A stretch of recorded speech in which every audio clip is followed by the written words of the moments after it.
la question des tensions de recrutement, des difficultés de recrutement n'est pas nouvelle. Et depuis fort longtemps, dans les branches professionnelles concernées, la connaissance de ces questions est quand même assez avancée. Et il y a eu des plans d'action qui ont été conduits.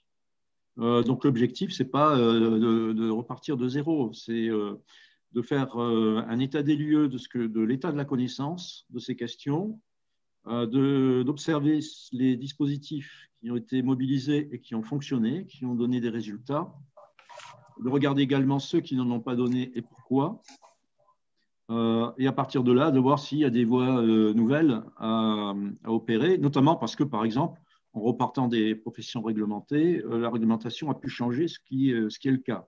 Quelles sont les variables d'ajustement par rapport à des opérations qui ont été conduites au regard de ce que je viens de dire?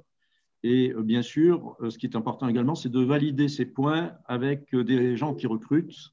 Donc l'objectif, c'est d'avoir des points d'échange avec des entreprises de ces secteurs désignées par les branches, de façon à avoir une approche qui soit partagée, parce que c'est le plus important.